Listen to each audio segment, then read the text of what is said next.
நீங்கள் பார்த்துக் கொண்டிருப்பது AJK டிவியின் புதுவை மாலை.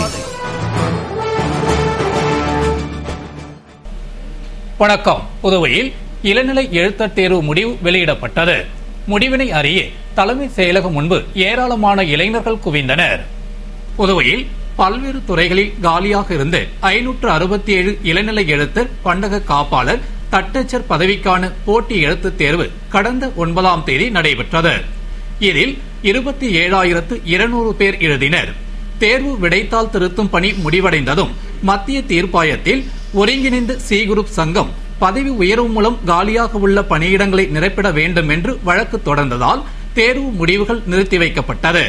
ஆனால் பதவி உயர்வு மூலம் அளிக்கப்படும் பணியிட எண்ணிக்கையை மட்டும் நிறுத்தி மீதமுள்ள இடங்களுக்கு தேர்வு முடிவை அறிவிக்கலாம் என்று தீர்ப்பாயம் தீர்ப்பளித்துள்ளதால் புதுவை தலைமை செயலகத்தில் தேர்வு முடிவுகள் அதிகாலையில் ஒட்டப்பட்டது. இத்தகவலை அறிந்து இளைஞர்கள் ஏராளமானோர் முடிவினை அறிய இரவு முதலே கடற்கரையில் குவிந்தனர்.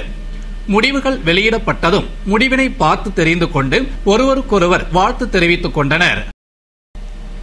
புதுவை பல்கலைக்கழக உணவு அறிவியல் மற்றும் தொழில்நுட்பத்துறை சார்பில் ஆய்வுக்கூடங்கள் உள்ளடக்கிய நிலையத்தை துணைவேந்தர் தரீன் திறந்து வைத்தார்.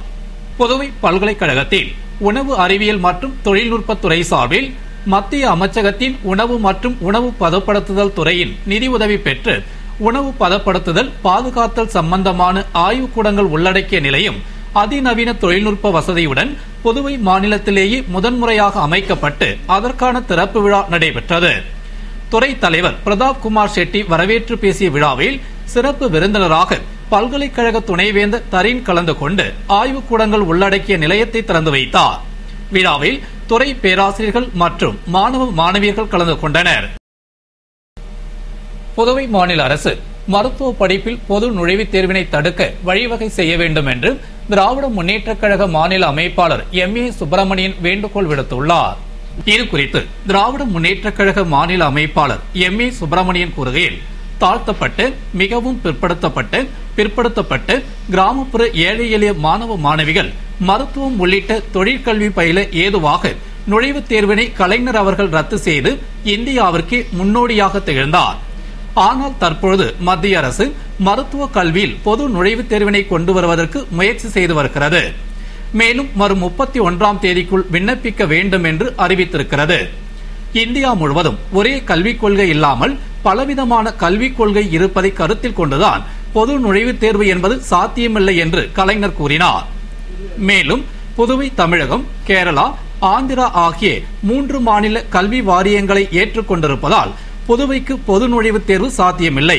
ஆனால் புதுவை முதல்வர் பொது நுழைவுத் தேர்வு சம்பந்தமாக எவ்வித கருத்தும் கூறாமல் இருப்பது மாணவர்களுக்கும் பெற்றோர்களுக்கும் குழப்பத்தை ஏற்படுத்தியிருக்கிறது. அது மட்டுமன்றி பொது நுழைவுத் தேர்வு சம்பந்தமாக பல்வேறு மாநிலங்களில் நடக்கும் வழக்குகள் அனைத்தும் உச்சநீதிமன்றத்தில் நடக்கும் என்று உயர்நீதிமன்றம் உத்தரவு பிறப்பித்திருக்கிறது. இந்நிலையில் புதுவை முதல்வர் மாணவர்களின் நலன் கருதி உச்சநீதிமன்றத்தை அணுகி பொது நுழைவுத் தேர்வினை தடுக்க வழிவகை செய்திட வேண்டும் என்று அவர் வலியுறுத்தி கூறினார். புதுவை ஆசிரியர் கல்வி பயிற்சி நிறுவனத்தில் நடைபெற்ற துவக்கப்பள்ளி ஆசிரியர்களுக்கான பணியிடை பயிற்சி வகுப்பில் 50க்கும் மேற்பட்ட ஆசிரியர்கள் கலந்து கொண்டனர். புதுவை லாஸ்பேட்டையில் உள்ள மாவட்ட ஆசிரியர் கல்வி பயிற்சி நிறுவனத்தில் துவக்கப்பள்ளி ஆசிரியர்களுக்கான தமிழில் பிழை நீக்கி எழுதல் பணியிடை பயிற்சியின் துவக்க விழா நடைபெற்றது. விழாவில் மைய முதல்வர் பாஸ்கரன் வரவேற்று பேசிட, சிறப்பு விருந்தினர்களாக கலந்து கொண்ட கல்வித்துறை இயக்குநர் சிறப்புரையினையும், இணை இயக்குநர் கிருஷ்ணராஜு, முதன்மை கல்வி அலுவலர் கலைச்செல்வன் ஆகியோர் வாழ்த்துரையினையும் வழங்கினர்.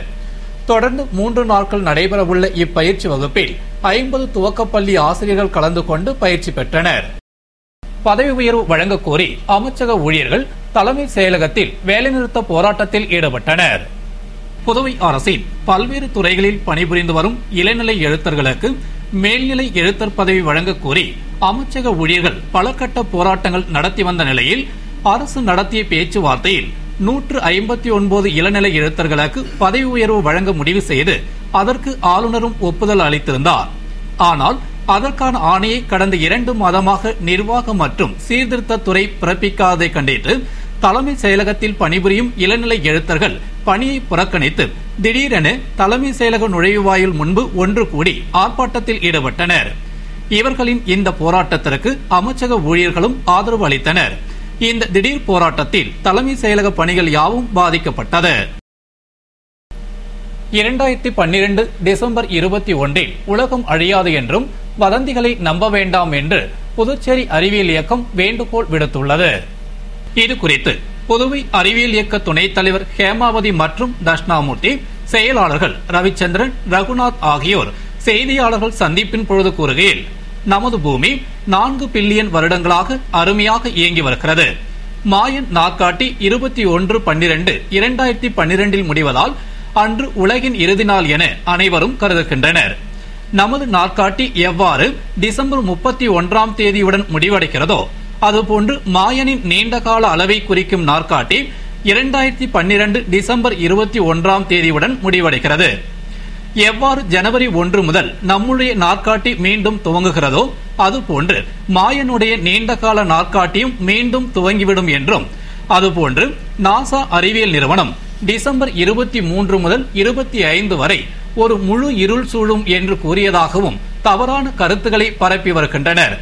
ஆனால் அடுத்த சில 10 ஆண்டுகளுக்கு கோள்களின் ஒழுங்கமைப்பு என்பது நிகழாது. ஒவ்வொரு ஆண்டும் டிசம்பரில் பூமியும் சூரியனும் பால்வெளி மண்டலத்தின் மையத்துடன் நேர்கோட்டில் வரும் நிகழ்வுதான் நடக்கும். அதுபோன்று நிபுரு மற்றும் கோல்யக்ஸ் என்பவை புவியை தாக்கிவிடும் என்பது இணையதள ஏமாற்று என்று தெரிவித்தனர். அதுபோன்று 2012 புவியை எந்த விண்கற்களும் தாக்கப் போவதில்லை என்றும், பெரிய சூரிய புயல் ஏற்படும் என்பது கூறப்படுவதாலும் புவிக்கு எந்த ஒரு பாதிப்பும் இல்லை. மேலும் சூரிய புயல் சுமார் 11 ஆண்டுகளுக்கு ஒருமுறை நடைபெறும் வழக்கமான நிகழ்வுதான். அவ்வாறு ஏற்படும் சூரிய புயலால் தகவல் தொடர்புகளில் சிறு சிறு இடையூறுகளை விளைவிக்கலாம். எனவே 2012 டிசம்பர் 21 உலகம் அழியாது, வதந்திகளை நம்ப வேண்டாம் என்று அவர்கள் கூறினர்.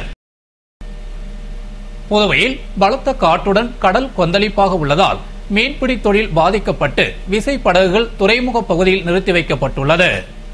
புதுவை கடலோர பகுதிகளில் கடந்த 2 நாட்களுக்கு மேலாக வழக்கத்தை விட காற்றின் வேகம் அதிகமாகவும் கடல் சீற்றத்துடனும் காணப்படுகிறது.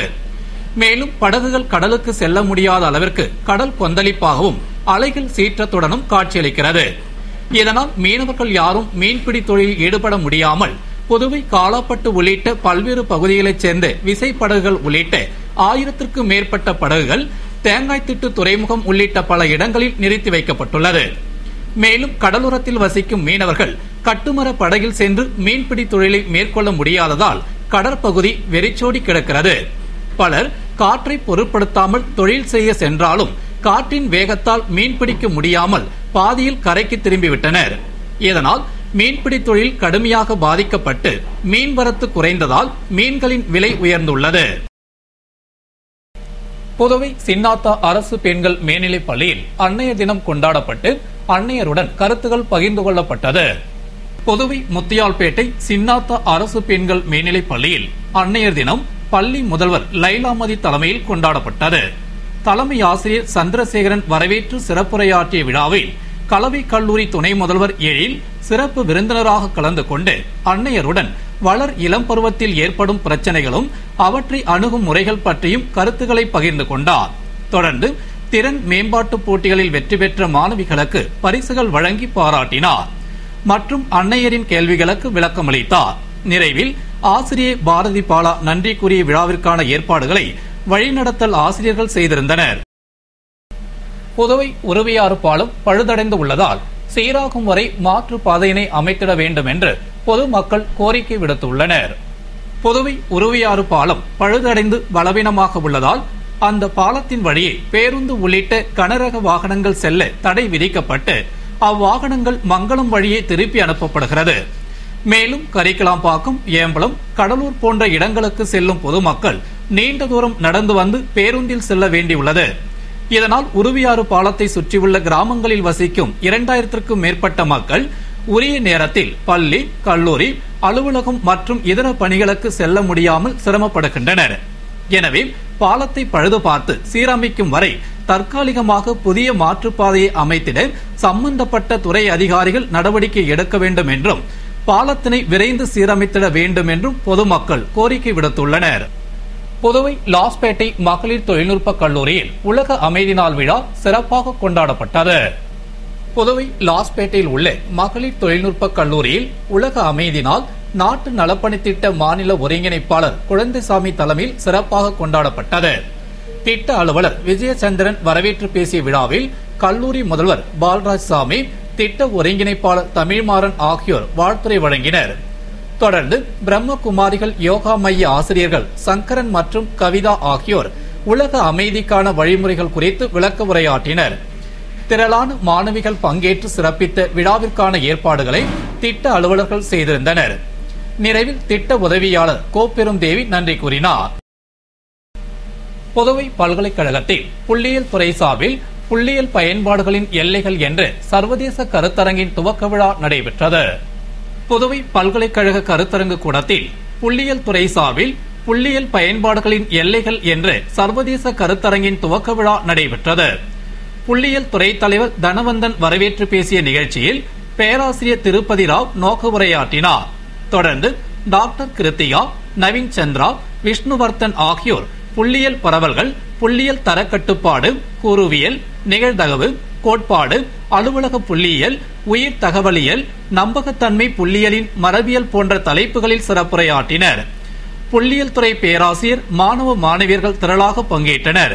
நிறைவில் துறை பேராசிரியர் டாக்டர் வைத்தியநாதன் நன்றி கூறினார். புதுவை பல்கலைக்கழக பாரதியார் தமிழ்மொழி மற்றும் இலக்கிய புலம் சார்பில் நடைபெற்ற தேசிய கருத்தரங்கில் முனைவர் பட்ட ஆய்வாளர்கள் மற்றும் பேராசிரியர்கள் கலந்து கொண்டனர். புதுவை காலாப்பட்டு பல்கலைக்கழகத்தில் சுப்பிரமணிய பாரதியார் தமிழ் மற்றும் இலக்கிய புலம் சார்பில் பண்பாட்டியல், சமுதாயவியல், நிலவியல் பார்வையில் ஆற்றுப்படை இலக்கியங்கள் என்ற தலைப்பில் 3 நாள் தேசிய கருத்தரங்கு வெள்ளி விழா கருத்தரங்கு அறையில் பல்கலைக்கழக தமிழ்துறை தலைவர் நலங்கிள்ளி தலைமையில் நடைபெற்றது. பேராசிரியர் அறிவு நம்பி வரவேற்று பேசிய நிகழ்ச்சியில் ஒருங்கிணைப்பாளர் திருநாகலிங்கம் நோக்க உரையினை வழங்கினார். நிகழ்ச்சியில் சிறப்பு அழைப்பாளர்களாக மதுரை காமராஜர் பல்கலைக்கழக முன்னாள் பேராசிரியர் விஜய வேணுகோபால், தஞ்சாவூர் பல்கலைக்கழக முன்னாள் துணைவேந்தர் சுந்தரமூர்த்தி ஆகியோர் சிறப்புரையாற்றினர். முகாமில் 50க்கும் மேற்பட்ட பேராசிரியர்கள், தமிழ் அறிஞர்கள், முனைவர் பட்ட ஆய்வாளர்கள் மற்றும் மாணவ மாணவிகள் கலந்து கொண்டனர். நிறைவில் பேராசிரியர் இளமதி ஜானகிராமன் நன்றி கூறினார். இத்துடன் செய்திகள் நிறைவடைகின்றன. வணக்கம்.